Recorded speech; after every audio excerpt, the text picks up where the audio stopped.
Morning, everybody. Welcome to April's installment of the Orthopedic Minute. This morning, I'd like to talk about some things that affect a lot of people here in Carbon County, in Wyoming, and across the United States.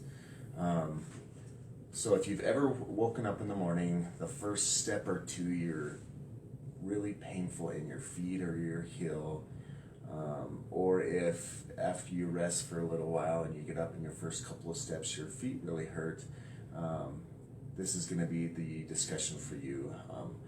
Oftentimes, this heel pain can be quite debilitating. It can make life a little difficult. If you're up and working on your feet, it can make it very painful, and it can really just take away any desire to get out and be active and do things that will be healthy for your body.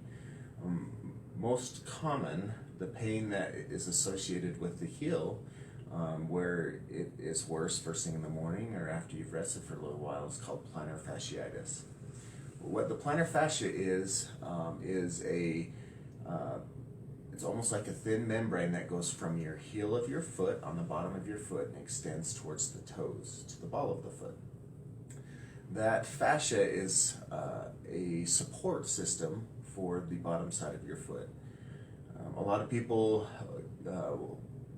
characteristically have high arches. Other people have really flat feet. And so if you have high arches, there's a lot of support that's needed to maintain that arch. And doing activities such as walking for long distances, standing a lot during the day, jumping, can weaken that arch and can stretch out that plantar fascia and cause that pain. The plantar fascia is also connected to your Achilles tendon, and therefore your calf muscles, when they're tight and really tender when you try to stretch, that can also affect the plantar fascia. So when you have plantar fasciitis, you get little micro tears in the plantar fascia, and then it can cause that heel pain or sometimes pain in the ball of the foot.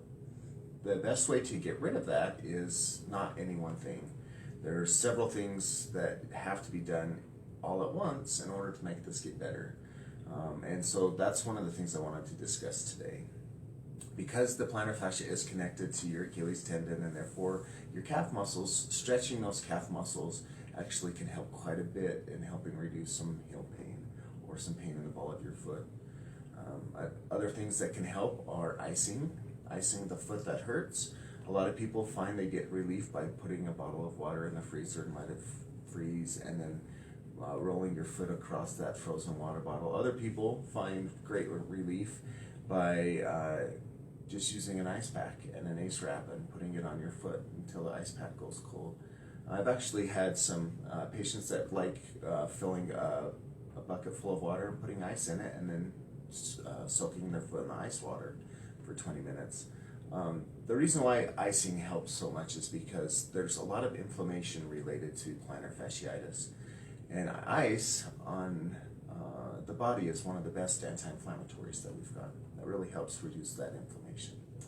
Other things you can do is shoes are really important. Any shoe that is really soft and you can wring it like a wash rag is not going to help provide any structure for the plantar fascia. So I typically will advise people, if they have really flexible shoes, they need to buy an insert. You can get those at Walmart, City Market, Amazon, and anything that says plantar fasciitis typically works good. You put that insert in there, it can support the arch and therefore supports the plantar fascia. Just to back up a little bit, stretching is a good way to help, icing is a good way to help, and a good solid firm shoe with some good arch support really helps. Oftentimes that's not enough and it is pretty painful still, and if that's the case, then I typically will tell people we need to find a way to splint your foot at night that keeps the plantar fascia stretched. If the plantar fascia stays stretched and heel stretched, then it's not as big of a deal when you start walking on it and your plantar fascia stretches with the weight of your body. Ultimately, if none of that helps, come see me. There's some tricks and some fine-tuning that we can do to help you. But don't suffer out there with all of your heel pain or foot pain. Come in and let us help you get better. Thank you for tuning in today for our Orthopedic Minute.